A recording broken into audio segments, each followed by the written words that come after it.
Hey there, I'm Tara C. Sinclair of Creations. I'm the designer behind all the patterns that you're going to find at www.creations.com.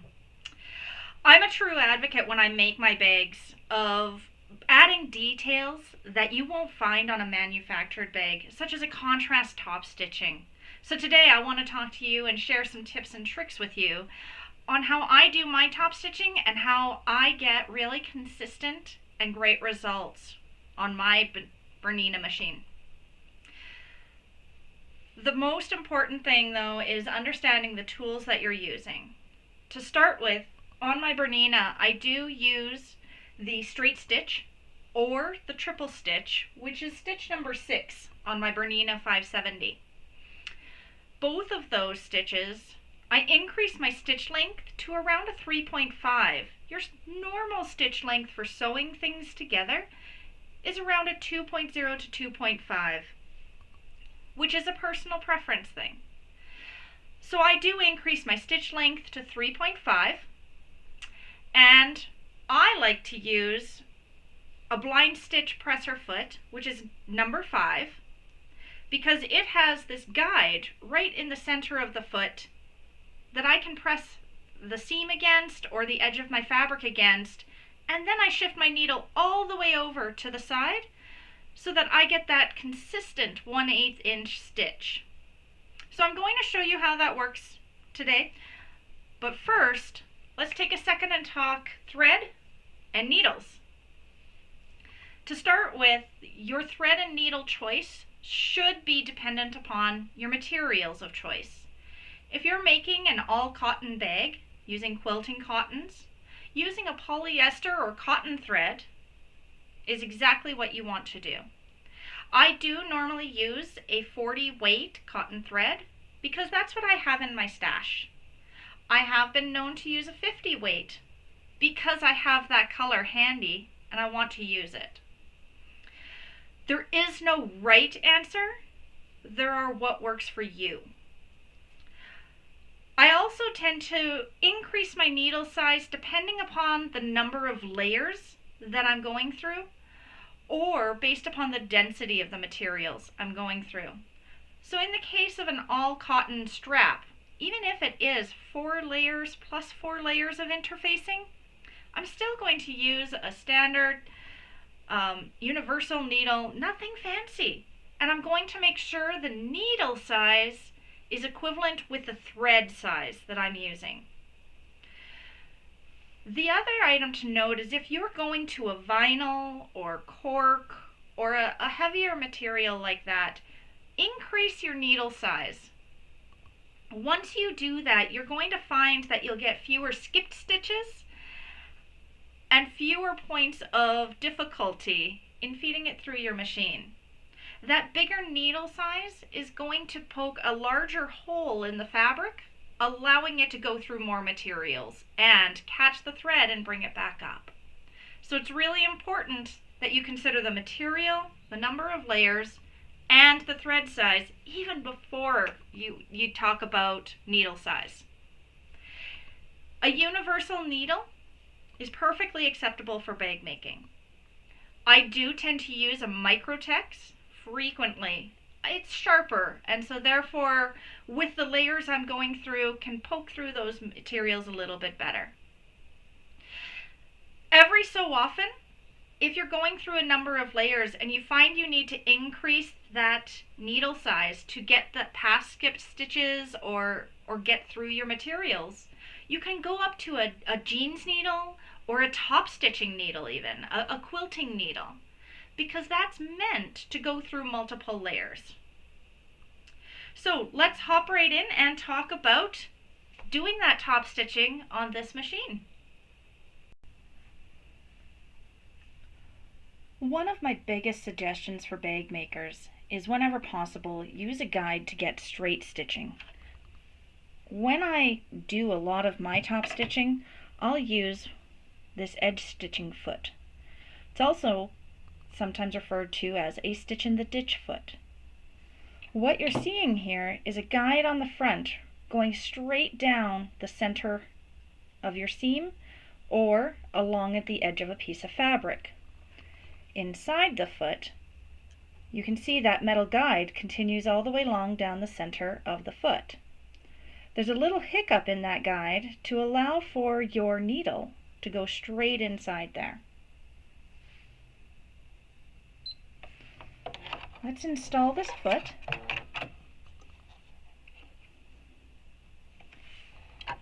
And then we move our needle all the way to the side so that it's 1/8 of an inch away from that center guide.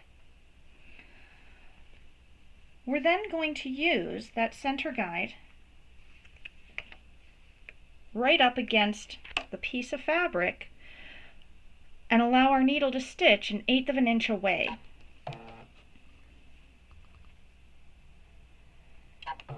Okay, so my guide is now right against that fabric, but my needle is just to the left. We're going to sew that with a 3.5 stitch length. That 3.5 stitch length gives us a nice top stitch. I'm going to hold my thread down.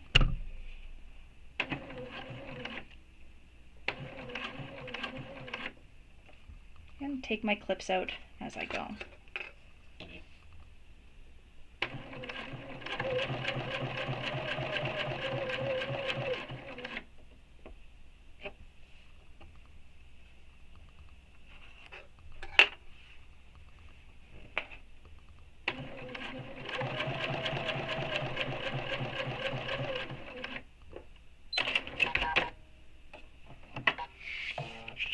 Once we've completed that stitching, you can see I'm 1/8 of an inch away from the edge of the fabric all the way across. Now I'm going to do the same thing along the top edge. So this time I'm going to turn it so the top edge is right against that presser foot. Grab my thread. Alright, so my guide is right against the top edge there.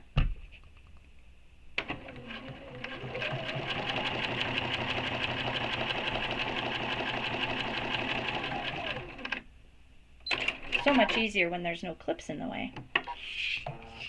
And here we now have 2 perfectly straight lines of stitching. Now I do like to put 2 lines of stitching on things that are a little sportier, but if something is more formal, then 1 line of stitching just keeps it a little more casual. That's purely personal preference though.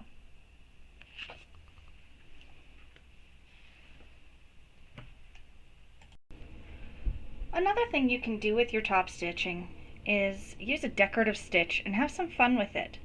In this case, we're going to top stitch my strap anchor, which a strap anchor is generally used to hold your D-ring or your rectangle ring so that you can hook something on the end. So you're not going to see a lot of that strap anchor, but that little fine detail that you can add to it can make a huge impact. So in this case, I'm using my 1C foot. It has a wide section in it so that my needle can go back and forth, plus make sure your plate is proper so that your needle can go all over the place. You don't want to be using a single hole needle plate.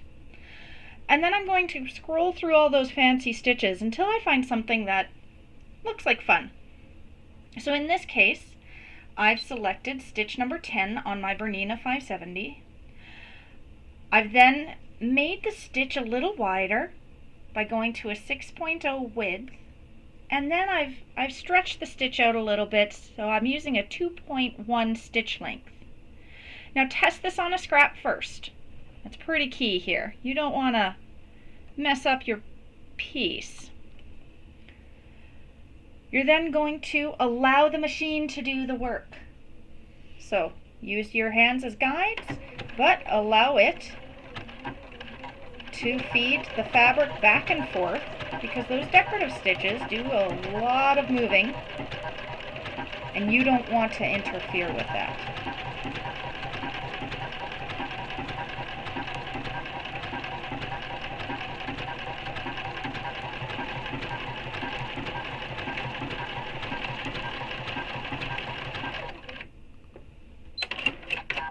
And when you're done, you now have a decorative piece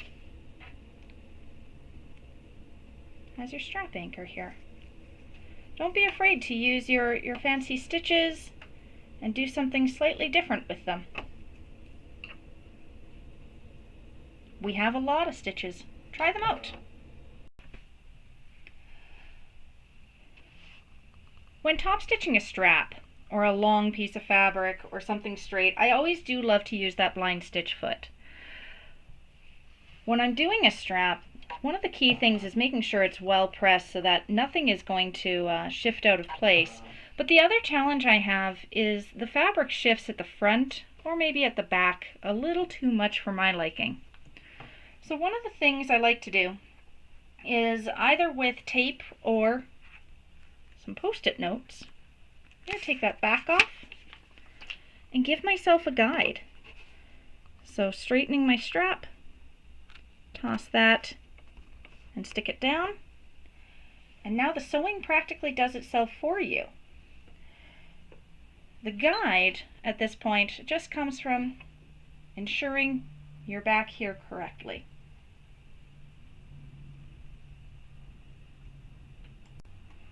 And what you're doing back here is just making sure that nothing comes out of alignment. So stick this down, place your hand there, just keep a guide in place.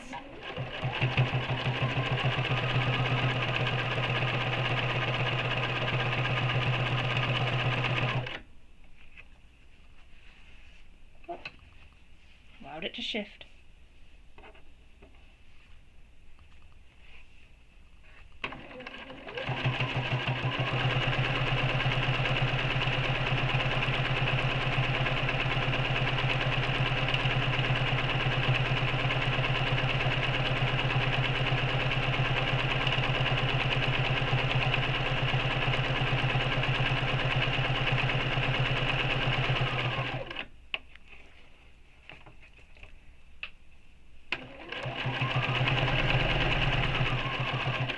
Now be aware, I am coming up on a seam allowance here, so I always slow down for that, allow it to take a moment to go over that hump, and all good.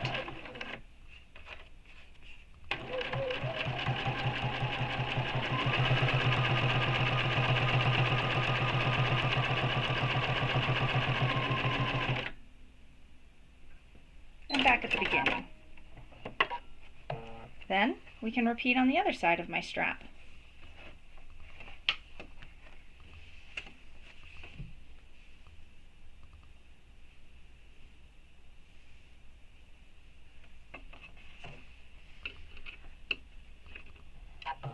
Okay, again, make sure my fabric is bumped right up against this. Get my marking down on my table here so that the strap is straight. And then press my guide down, hold her in place.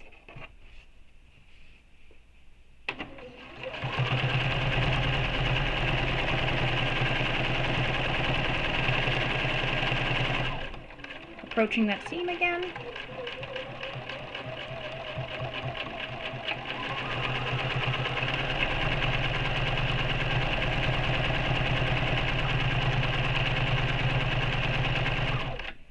In this case, this finger is literally holding the fabric down. It's not pressing on it, it's just keeping it down.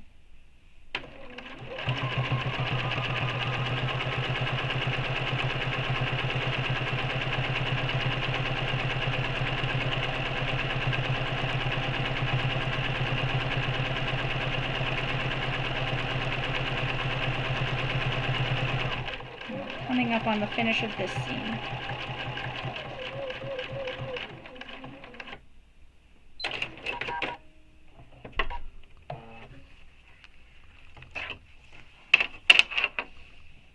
And there we have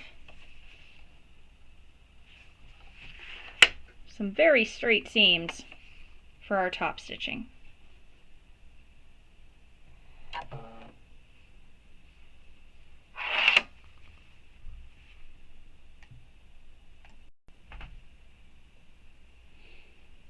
The number 1 straight stitch isn't the only stitch that you can use for beautiful top stitching. When I'm doing a contrast stitch, such as I am today with this peachy rose gold color on this, I'd like it to pop a little more. So I'll swap my stitch over to stitch number 6, which is a triple stitch. Now I'm still going to use my blind stitch foot. I get the straightest stitching with it. I am going to move my needle all the way to the left again, but I'm also going to keep that 3.5 stitch length. And Bernina allows us to do this triple stitch with any length or almost any length that we choose. Not all machines let us do that. So I'm again going to line up my fabric with my guide. And this is another scenario where you really want to make sure you're not feeding this fabric, you're just guiding it, keeping your fingers away from adding tension to your fabric in any way. The machine is going to do all the work for us. And you see how it feeds back and forth? All we need to do is keep it straight. Okay.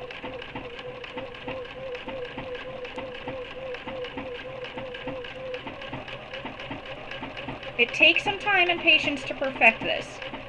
Even then, I have my days where this does not work well for me just because I think things should go forward through the sewing machine, not forwards and backwards on every stitch.